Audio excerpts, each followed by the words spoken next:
Hare Krishna. So, start. Om Namo Bhagavate Vasudevaya. Om Namo Bhagavate Vasudevaya. Om Namo Bhagavate Vasudevaya. Nityanharam Chaiva Nurottamam Devim Saraswatim Vyasam Tato Jayam Nidirayat Nashtaprayeshu Abhadreshu Nityam Bhagavata Sevaya Bhagavate Uttama Shloke Bhakti Bhavati Neshtikhe Om Jnanatirandasya Jnananjana Shalakaya Chakshuram Militam Yena Tasmai Shri Guruve Namaha Shri Chaitanya Manobhishtam Sthapitam Yena Bhutale Swayam Rupa Kada Mayam Dadatu Swakadam Tikam Vandeham Shri Guru Shri Yuta Kamalam Shri Gurun Vaishnavamscha Shri Rupam Sagra Jatam Sahagana Raghunatam Vitam Tam Sajivam Sadvaitam Savadhutam Parijana Sahitam Krishna Chaitanya Devam Shri Radha Krishna Padam Sahagana Vidita Shri Vishakam Krishna Karuna Sindhu Dinabandhu Jagatpate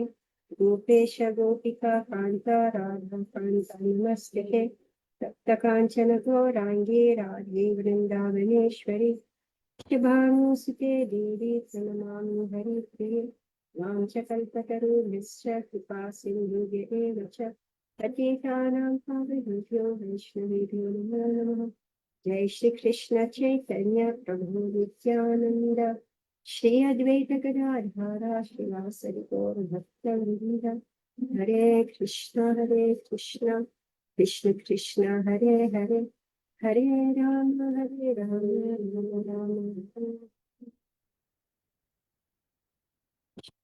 Shri Giridhara Swami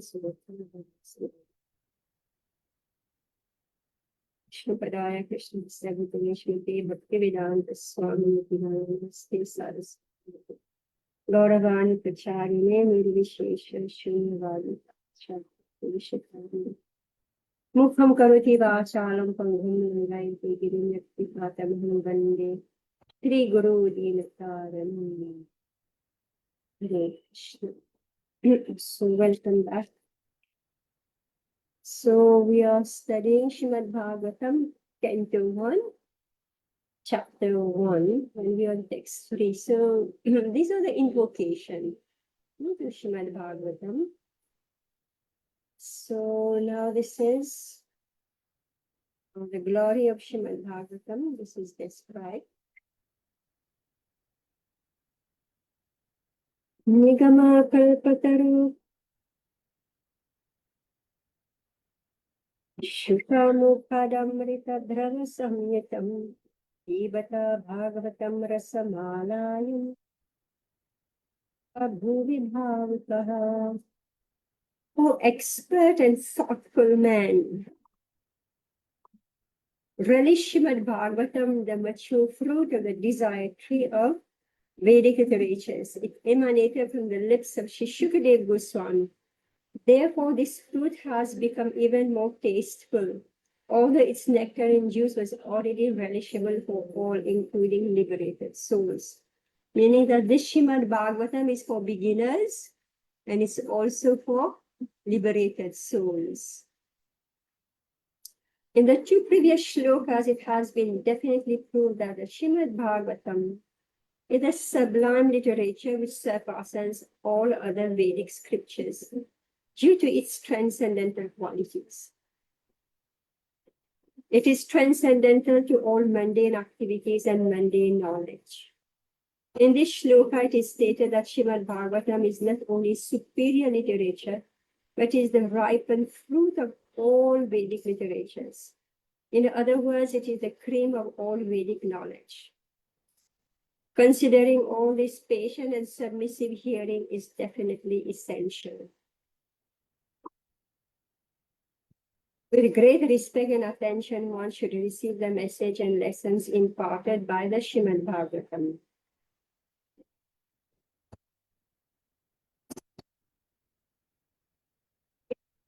reading the Srimad Bhagavatam. Then there is a message. All right. The message of Srimad Bhagavatam and lessons to be learned. So we are in school right now, right? We are in school. There is a message that Srimad Bhagavatam wants to tell us, and there are lessons that we are to learn from that message. So it's a great adventure, but fortunately for us, we are already on the path. Right? This is more like elaboration and further. The Vedas are compared to the desire tree because they contain all things knowable by man. All right, so if a man wants to know something, or a woman wants to know something,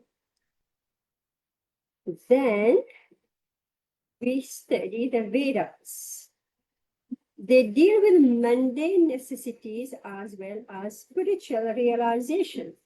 The Vedas contain regulated principles of knowledge covering social, political, religious, economic, military, medicinal, chemical, physical, and metaphysical subject matter, and all that may be necessary, to keep the body and soul together.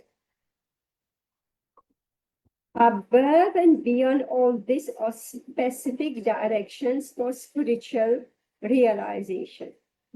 Regulated knowledge involves a gradual raising of the living entity, spiritual platform, and the highest spiritual realization is knowledge that the personality of Godhead is the reservoir of all spiritual tastes or rasa. So what's the goal, the final goal?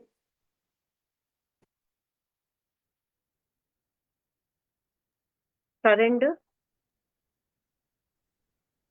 Connection with Krishna. Usha? Connection with Krishna, recognizing the personality of Godhead. Yes, and Surrender. yeah, surrender, that's like the beginning. So it's saying in the last line, Mataji, that knowledge that the personality of Godhead is the reservoir of all rasas. That?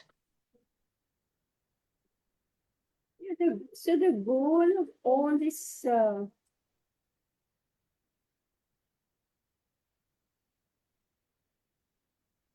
Can't hear you, Mataji.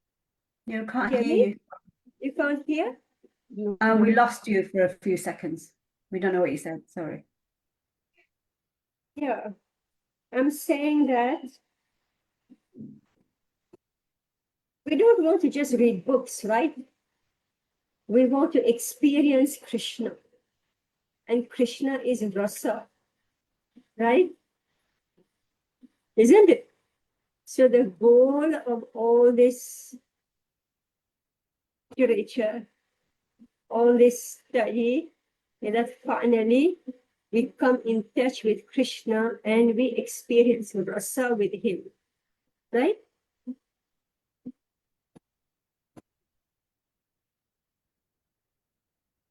Get married, we have children. Why would we do all this? Or we make friendship with others. We have our sangha, communities. Why? Because you want the rasa. Right? You want the rasa. So, this Bhagavatam is taking us to Krishna so that we experience rasa. Here in this material world, we are suffering, our rasas getting all distorted and creating suffering.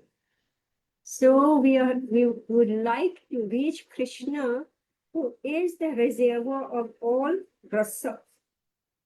Every living entity, beginning from Brahma, the firstborn living being, within the material world down to the insignificant and desires to relish some sort of taste derived from sense perception. These sensual pleasures are technically called rasas. Such rasas of different varieties. In this revealed scripture, the following 12 varieties of rasas are enumerated. Rodra, Adbhuta, Shringar, Hasya, Veera, Daya, Dasya, Sakya, Bhayanak, Vibhatsa, Shanta, and Vatsalya. So there are 5 main rasa and there are 7 secondary rasas. The sum total of all these rasas is called affection or love. Primarily, such signs of love are manifested in adoration, shanta, service, dasya, friendship, sakhya, parental, vatsalya, and conjugal love, shringar. And when these 5 are absent, love is present indirectly in anger, wonder, comedy, chivalry, fear, shock, and so on. For example, when a man is in love with a woman, the rasa is called conjugal. But when such love affairs are disturbed, there may be wonder, shock, anger, or even horror. Sometimes love affairs between 2 persons culminate in ghastly murder scenes. Such rasas are displayed between man and woman and between animal and animal. There is no possibility of an exchange or rasa between a man and an animal or between a man and any other species of living beings within the material world. The rasas are exchanged between members of the same species. But as far as the spirit souls are concerned, they are one qualitatively with the Supreme Lord. Therefore, the rasas were originally exchanged between the spiritual living being and the supreme spiritual whole, the Supreme Personal Godhead. The spiritual exchange or ras is fully exhibited in spiritual existence between living beings and the Supreme Lord. Any question on this?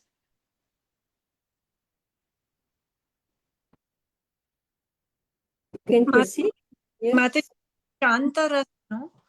Sometimes I have heard that Shantaras means like the trees and the animals in Vrindavan. And sometimes I have heard that the people who want to merge into Brahma Jyoti, that is Shantaras. Oh. Those who merge in Brahma Jyoti? Sure. This means 2, but here they want 1. So how can there be any ras? Not sure. So what is an example, Mataji, of Shantaras? They were Atmaram. Okay. Right? The 4 Kumaras were Atmaram. They were neither here nor there. They were Atmaram. Right? But when they came in contact with Narayan, then they felt affection for him.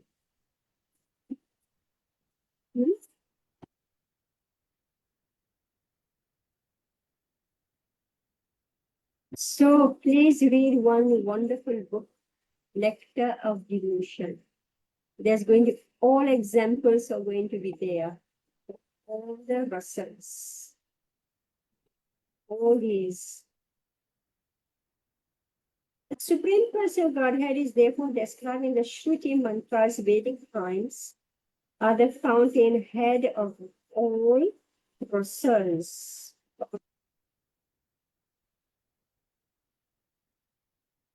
Fountain, everything is sprinkling out. When one associates with the Supreme Lord and exchanges one's constitutional rasa with the Lord, then the living being is actually happy. Hmm? So, when family members are fighting, so a good idea is bring in Krishna. All right? We find we are unhappy among ourselves. We are fighting. So if by good fortune we are able to bring Krishna in the center of a relationship, there can be some peace in the family. Why? Because when one associates with the Supreme Lord and exchanges one's constitutional rasa with the Lord, then the living entity being is actually happy. So, okay, it may happen that others don't, they turn their back against Krishna. But at least if I can go towards Krishna, I'm not able to bring everybody and make everybody, put Krishna in the center. But if I'm able to connect with Krishna and believe in his existence and believe in his mercy and believe that he protects me and whatever spiritual program I have for him, that the gopis, Radharani, all the sakhas, everybody's going to help me in doing seva for Krishna, we can be peaceful.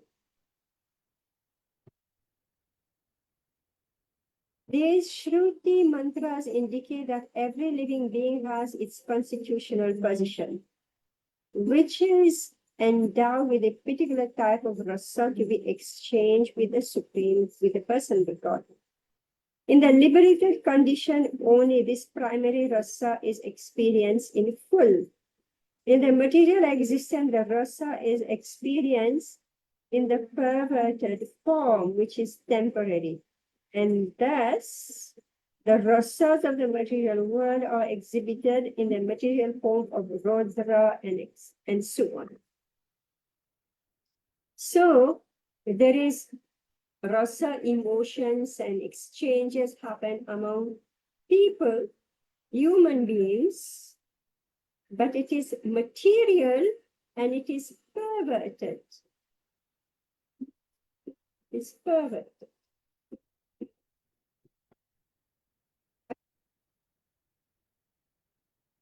Okay. If it was eternal, then I don't know what will happen to us. Lucky is all temporary. So that's why we say, okay, move on. This happened. Okay, fine. Let's move on. All right. Therefore, one who attains full knowledge of these different rasas, which are the basic principles of activities, can understand the false representation of the original rasas, which are reflected in the material world. The learned scholar seeks to relish the real rasa in the spiritual form. In the beginning, he desires to become one with the Supreme. As less intelligent transcendentalists cannot go beyond this conception of becoming one with the Supreme Whole without knowing of the different rasas. Okay, Rashmi? Okay, those who want to become one with the Supreme Lord, they have no idea of the different rasas. Show me how many of you have read Nectar of Devotion.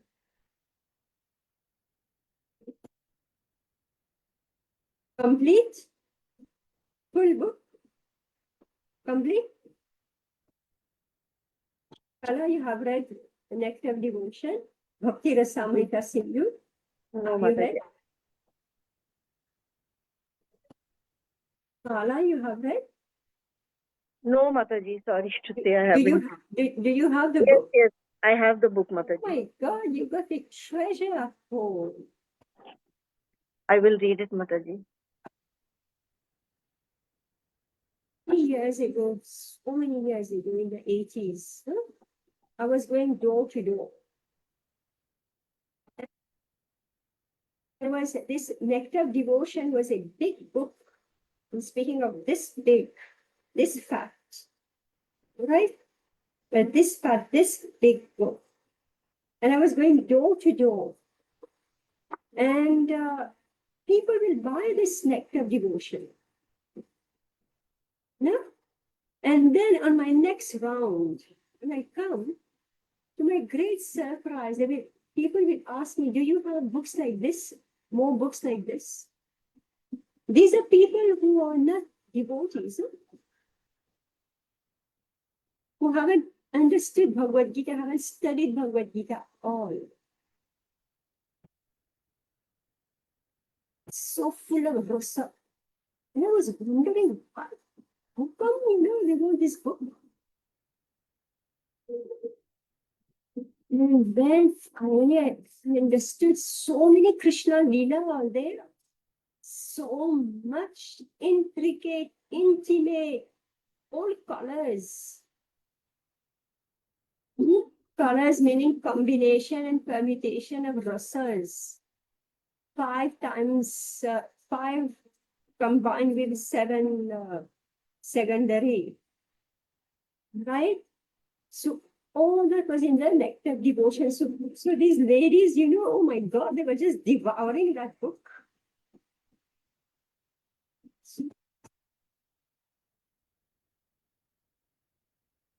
So please read your Nectar of Devotion and enjoy rasa. We'll start tonight, Mataji. You're going to start. In this shloka, it is definitely stated that spiritual ras, which is relished even in the liberated stage,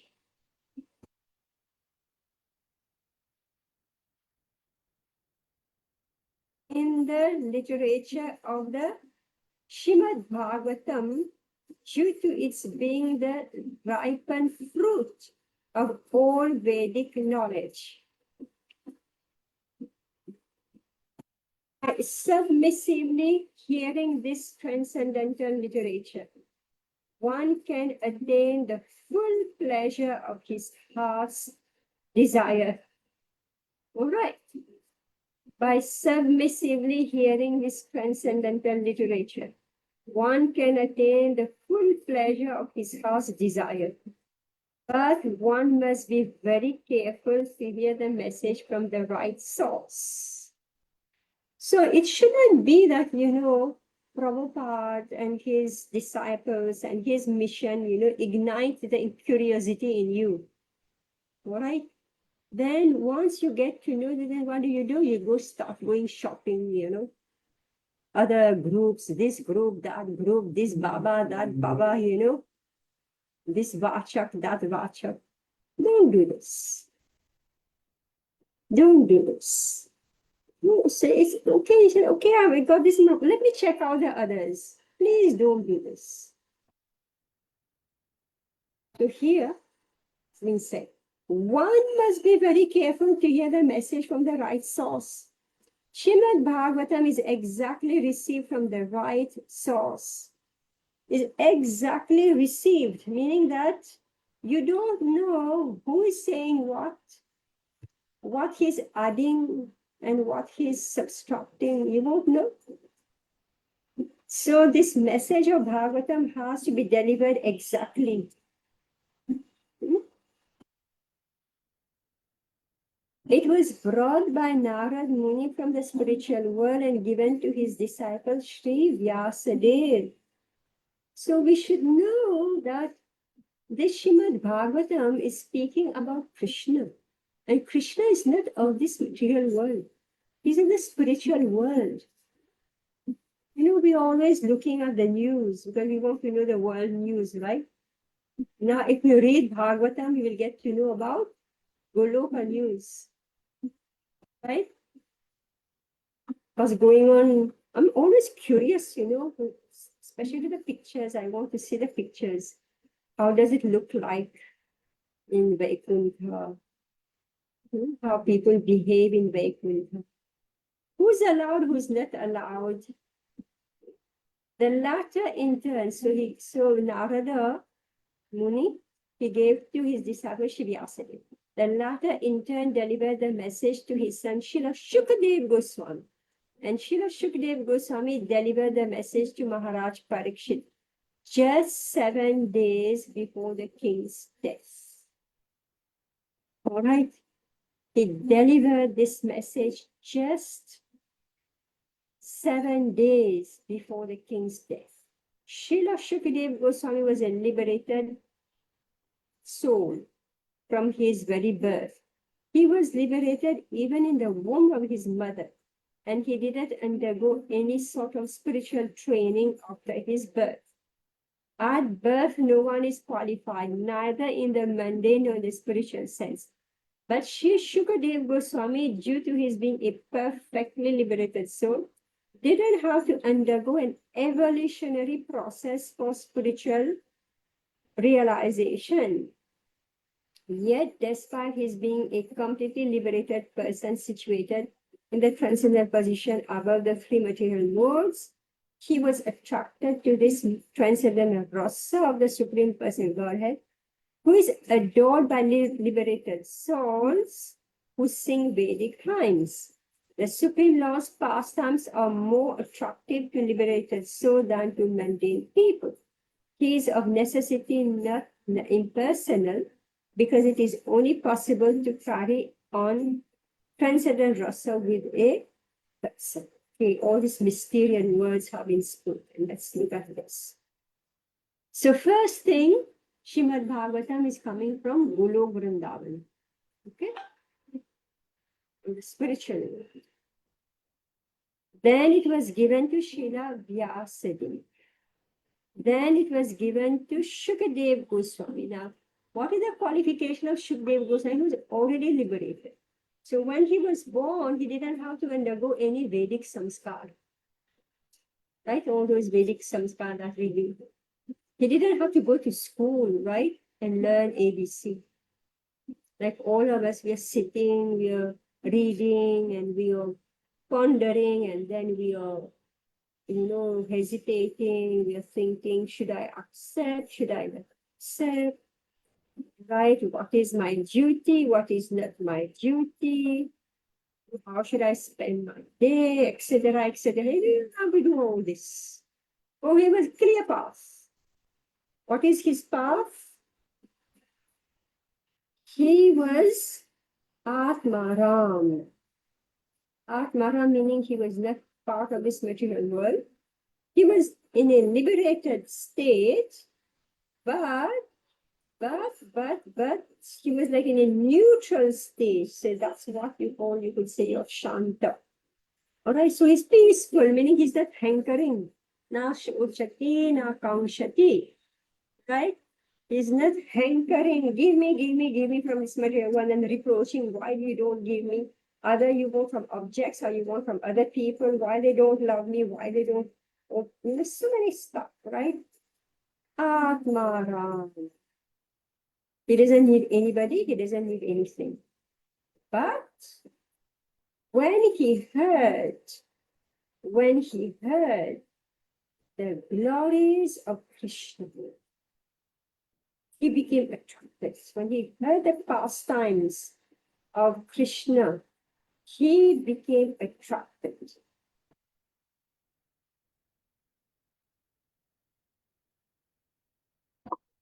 In the Shrimad Bhagavatam, the transcendental pastime of the Lord are narrated. The narration is systematically depicted by Srila Shukadev Goswami. Thus, the subject matter is appealing to all classes of persons, including those who seek liberation and those who seek to become one with the Supreme Whole. In Sanskrit,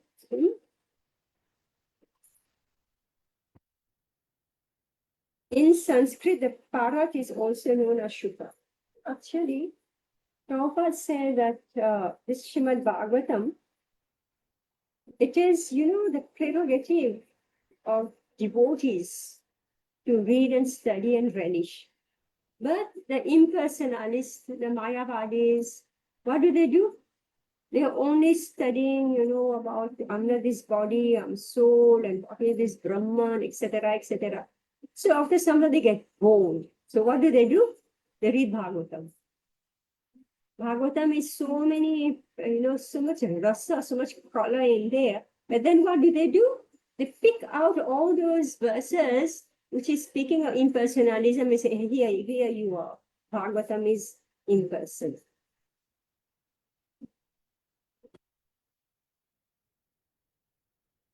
Bharat is also known as shuka.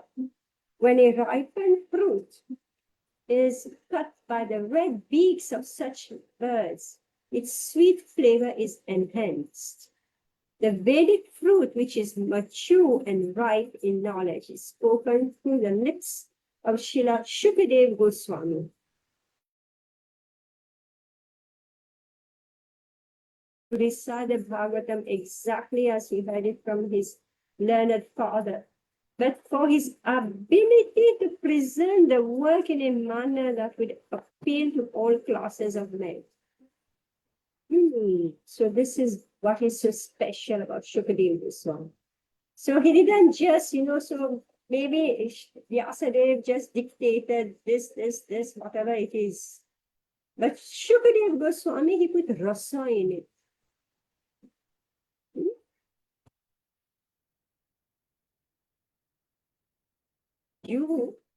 When we are almost completed 10th canto now. I don't know since how many years we are, reading the 10th canto.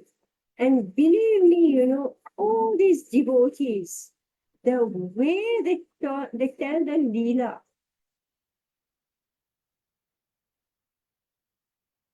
so much rus.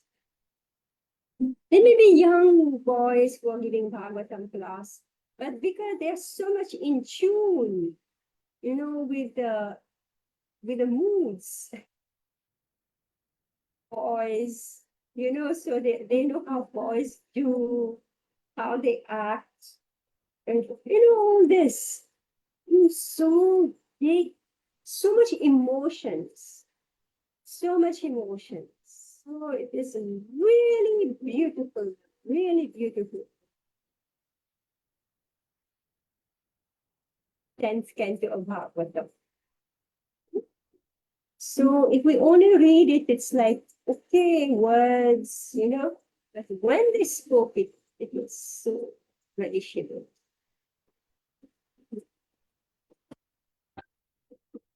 The subject matter is so presented through the lips of Srila Shukadev Goswami that any sincere listener that hears submissively can at once relish transcendental tastes which are distinct from the perverted taste of the material world. So the reason why this pastime of Krishna is being given, so that we can give up the taste of this material world. The ripened fruit is not dropped all of a sudden from the highest planet of Krishna Loop. Rather, it has come down carefully through the chain of disciplic succession without change or disturbance. Foolish people who are not in the transcendental disciplic succession commit great blunders by trying to understand the highest transcendental rasa, known as the rasa dance, without following in the footsteps of Shukadev Goswami, who present this fruit very carefully by stages of transcendental realization. So that's why we are studying this Bhagavatam Canto 1 systematically, one after the other. So you're not just jumping to Rasarana, what's going on there, right? One should be intelligent enough to know the position of Srimad Bhagavatam by considering personalities like Shukdev Goswami, who deals with the subject so carefully. This process of disciplic succession of the Bhagavad school suggests that in the future also Srimad Bhagavatam has to be understood from a person who is factually a representative of Srila Shukdev Goswami, a professional man who makes a business out of reciting the Bhagavatam illegally is certainly not a representative of Shukdev Goswami. Such a man's business is only to earn his livelihood. So in India, one class of men popped up like this. So they recite Bhagavatam in order to maintain their livelihood. That's their profession.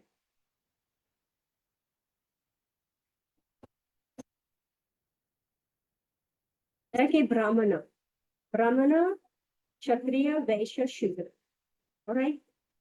Everybody knows what is a Shudra. Everybody knows. Everybody knows what is a Vaishya. Right? Everybody knows what is a Kshatriya, though it's not very much visible. Nobody knows what is a Brahmana. Right?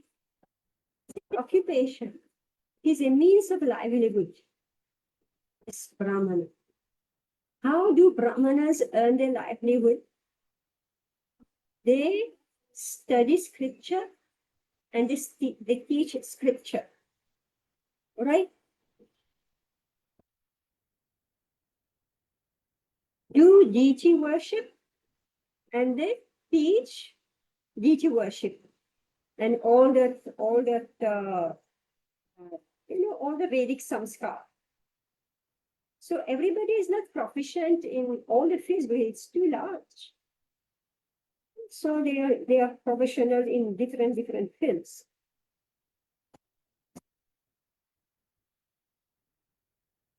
Accept charity and they give in charity. These are the 6 means of livelihood of a Brahmana. All right. Srimad Bhagavatam is not accepted as a profession.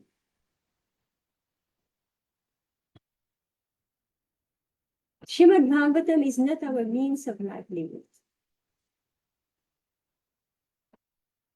I should say, okay, I'm having Bhagavad Katha for so many days, and you have to pay me so much for it.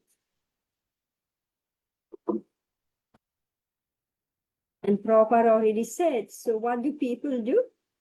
They will just choose what the audience want to hear, and they won't going to tell you all the story about Ajamil, about Gajendra Moksh, right? They won't tell you about Dhruva Maharaj.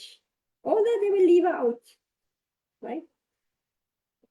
Then actually something started, Radha Govind Maharaj, he started this Bhagavad Katha. But throughout India, there was just this Bhagavad Katha, 7 day, this Sapta, right? So, and people were running because they're pious people and they were making so much money, right? So he started this Bhagavad Sapta and he very systematically was teaching, all these. I think many of you have heard his classes. So after him, others also started. Lokanath Maharaj started and others. And they started giving the proper philosophy. A professional man who makes a business out of reciting the Bhagavatam illegally, Prabhupada said illegally, is certainly not a representative of Shukdev Goswami. You say illegal, you know what the government has to do with this law? But according to the Vaishnava Siddhanta, it is illegal to make money from recitation of Bhagavatam. Such a man's business is only to earn his livelihood. Therefore, one should refrain from hearing the lectures of such professional men. Such men usually go to the most confidential part of the literature without undergoing the gradual process of understanding this grave subject. They usually plunge into the subject matter of the rasa dance, which is misunderstood by the foolish class of men. Some of them take this to be immoral, while others try to cover it up with their own stupid interpretations. They have no desire to follow in the footsteps of Srila Shukadev Goswami. So Prabhupada is saying either they exhibit it and people say, yeah, this is immoral behavior, and well, the result of it is that, okay, Krishna is immoral, therefore he, I follow his footsteps, so I become immoral. So they say, why are you doing this? I'm a Krishna does this, I'm also a Krishna. Right? Immoral. And others, they don't know, they say, oh my God, so why this? So they cover it up, Prabhupada said, with their own stupid interpretations.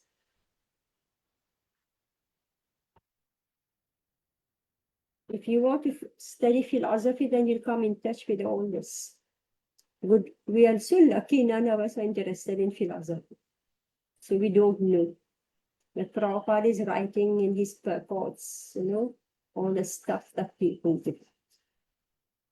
They have no desire to follow in the footsteps of Srila Shukadev Goswami. One should conclude, therefore, that the serious student of the Rasa should receive the message of Bhagavatam in the chain of disciplic succession from Srila Shukadev Goswami, who described the Bhagavatam from its very beginning, not whimsically to satisfy the mundaner who has very little knowledge in transcendental science. So meaning that if we are to recite Bhagavatam, we should give it as it is. We should not try to, manipulate it in order to satisfy the mundane. Srimad Bhagavatam is so carefully presented that a sincere and serious person can at once enjoy the ripened fruit of Vedic knowledge simply by drinking the nectaring juice from the mouth of Shukadev Goswami, or his bona fide representative. So this is the method to receive this Bhagavatam. Okay, any question?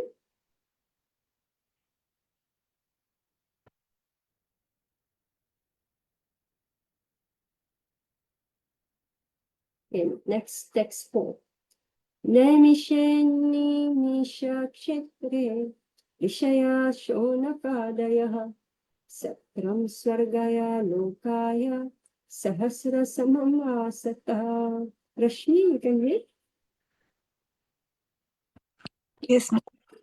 Once in a holy place in the forest of Naimisharanya, great sages headed by the sage Shaunak assembled to perform a great 1,000-year sacrifice for the satisfaction of the Lord and his devotees. Purport. The prelude of the Srimad Bhagavatam was spoken in the previous 3 shlokas. Now the main topic of this great literature is being presented. Srimad Bhagavatam, after its first recitation by Srila Sukadev Goswami, was repeated for the second time at Naimisharanya. Okay, so please, if you want to study this Bhagavatam, I hope you have pen and paper. You should not get lost. All right? So Srila Vyasadeva, he spoke this Bhagavatam to who? To Sukadev Goswami. And Shukadev Goswami spoke this Bhagavatam to who? Parikshit.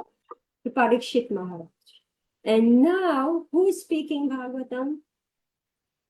Shaunak, Suta Goswami. Sutta Goswami. And who is putting the question, the inquirer? Shaunak Rishi. Shaunak Rishi. Okay, you remember this? Yes, ma'am. All right. So meaning that this Srimad Bhagavatam, after its first recitation by Srila Shukadev Goswami, was repeated for the second time at Naimisharanya by Sutta Goswami, questioned by Shaunak Rishi on behalf of great sages. Yes. Continue, Mataji. Yes. In the Vaya Tantra, it is said that Brahma, the engineer of this particular universe, contemplated a great wheel which could enclose the universe. The hub of this great circle was fixed at a particular place known as Naimisharanya. Similarly, there is another reference to this forest of Naimisharanya in the Varaha Puran, where it is stated that by performance of sacrifice at this place, the strength of demonic people is curtailed. Thus, Brahmanas prefer Naimisharanya for such sacrificial performances. Yes. So what is this Naimisharanya for us? What is it? It is the hub of this center point of this wheel, which was Which going. wheel? So Lord Brahma said, decided that there will be a big wheel to cover the entire universe, and the center point will be this Naimisharanya. Yes. And they are doing sacrifice to curtail the strength of demoniac people. You know, all of us, if all of us, we should chant and we should stop all this war that's going on in the world.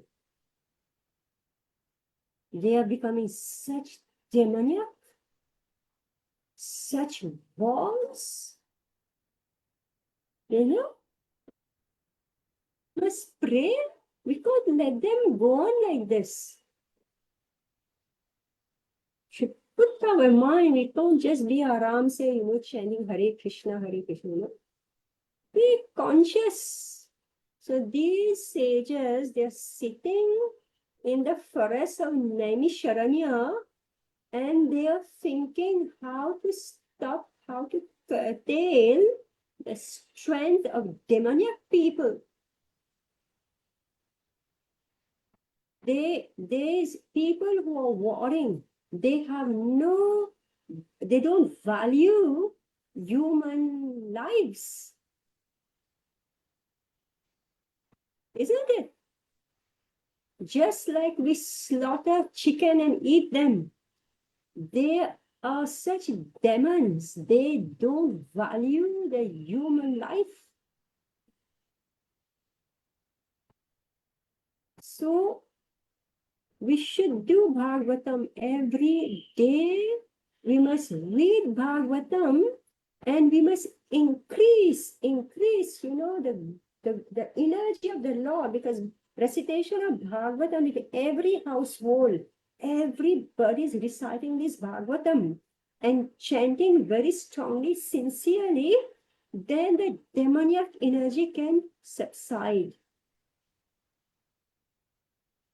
So they are doing a great yajna there, but they are failing. That's why Shukdev Goswami appeared and recited this Bhagavatam. Really take you, no? So this forest of Naimisharanya, where it is stated that by performance of sacrifice at this place, the strength of demoniac people is curtailed. The Brahmanas prefer Naimisharanya for such sacrifice performances. Yeah, on. The devotees of Lord Vishnu offer all kinds of sacrifices for his pleasure. The devotees are always attached to the service of the Lord, whereas fallen souls are attached to the pleasures of material existence. In Bhagavad Gita, it is said that anything performed in the material world for any reason other than the pleasure of Lord Vishnu causes further bondage for the performer.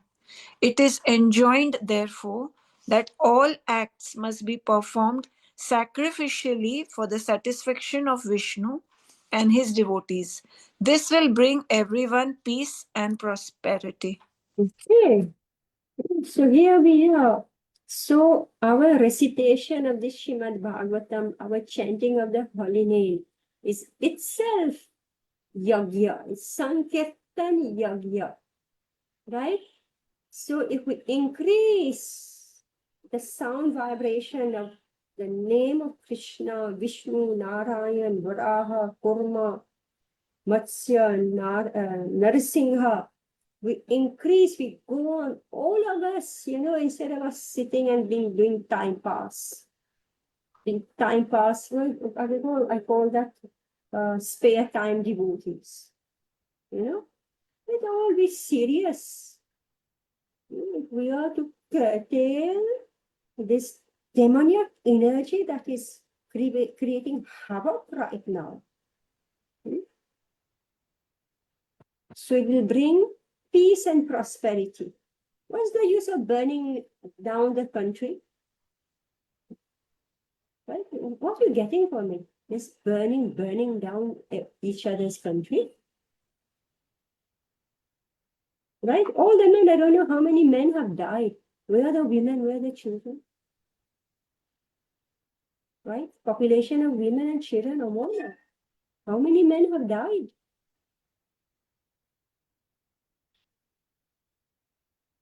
Yeah, see, the bell is ringing. Yeah, correct. Yeah. Rashmi? The great sages are always anxious to do good to the people in general, and as such, the sages headed by Shaunak and others assembled in this holy place of Naimisharanya with a program of performing a great and continuous chain of sacrificial ceremonies. Forgetful men do not know the right path for peace and prosperity. However, the sages know it well, and therefore, for the good of all men, they are always anxious to perform acts which may bring about peace in the world. They are sincere friends to all living entities, and that at the risk of great personal inconvenience, they are always engaged in the service of the Lord for the good of all people. Lord Vishnu is just like a great tree, and all others, including the demigods, men, siddhas, karanas, vidyadharas, and other living entities, are like branches, twigs, and leaves of that tree. By pouring water on the root of the tree, all the parts of the tree are automatically nourished. Only those branches and leaves which are detached cannot be so satisfied. Detached branches and leaves dry up gradually despite all watering attempts. Similarly, human society, when it is detached from the personality of Godhead, like detached branches and leaves, is not capable of being watered. And one attempting to do so is simply wasting his energy and resources. Yeah. So fighting, demons are fighting among themselves, and sometimes devotees get dragged into it. They die also.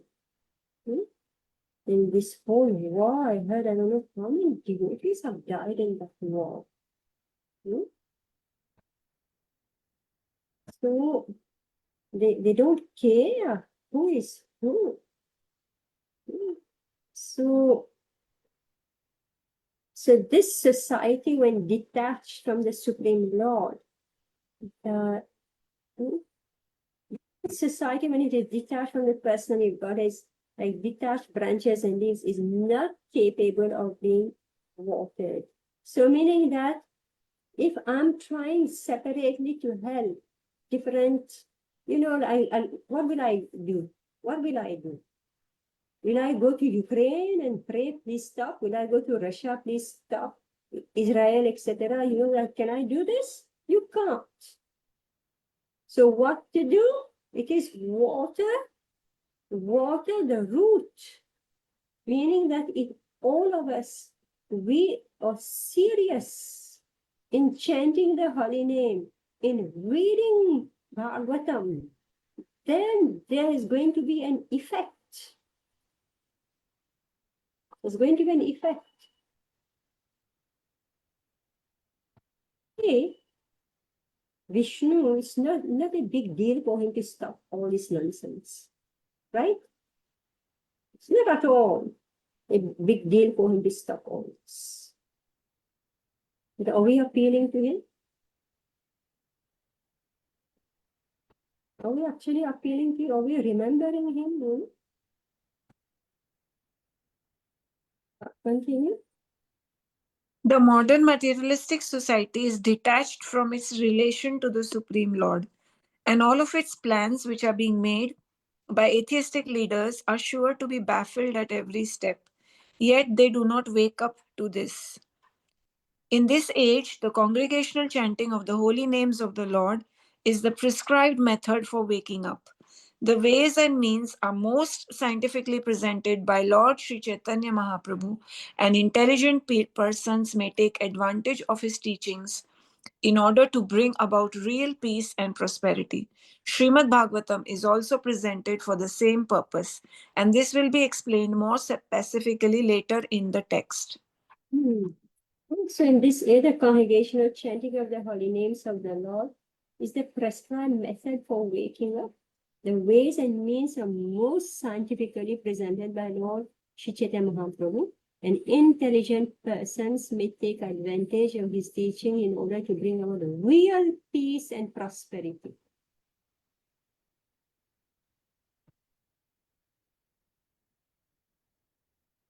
Who has been able to stop the wars? So many political leaders, they're trying to do this. Nobody has been able to stop it, right? But if in every household, in every sangha, we actually chant, it will have an effect. Read this Bhagavatam, but we are not concerned, we only look at the news and we close it. Right? Pray. What you pray? Oh, and you don't know when it can come next door to you. A joke.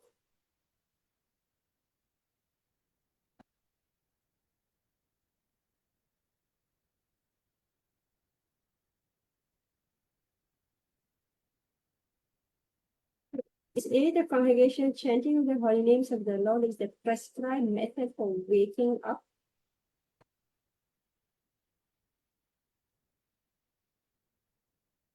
It's amazing, we hear that everybody wants to enjoy in this world. So what this all fight about is, I have no idea. They enjoy, they want to be proprietors. They're destroying everything, and then they will rebuild.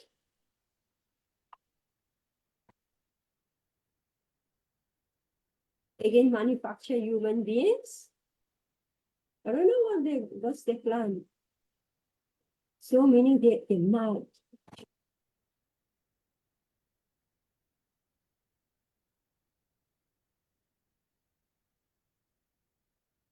It's so started not a good note. Srimad Bhagavatam didn't start on a good note. It started where sages are sitting, meaning it's always like this, the divine and the demoniac. The demoniac, they want to possess this world, exploit the resources of this world, and this Bhagavatam was going to tell us about so many demons. So many demons. So there are demons in the Bhagavatam and there's demons around you.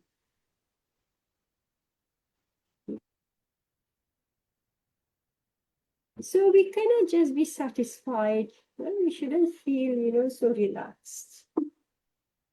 Shouldn't be satisfied with just, okay, it's happening next door, it's not happening in my home.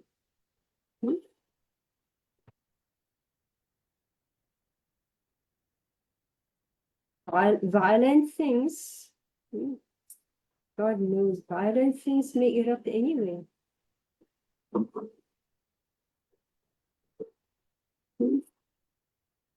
All right, so thank you. Now this is a little bit of history before we get into philosophy. So remember that Bhagavatam is combination of, it's the history along with the, meaning narrations along with the lessons to be learned.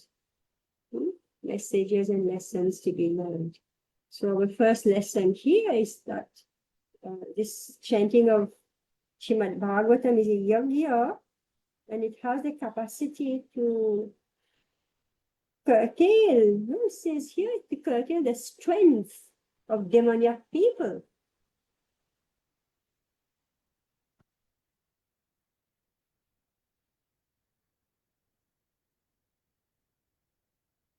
Sri Chaitanya Mahaprabhu, when he appeared 500 years ago, what was his purpose? Because he could see that the demoniac people are capturing everywhere. So what did he give? He gave two. He gave chanting Hare Krishna, he gave Bhagavatam. And this is what Prabhupada, this whole parampara, is continuing to distribute.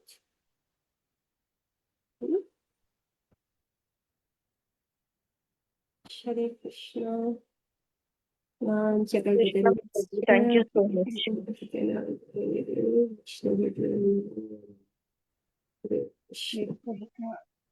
Hare Krishna. Hare Krishna.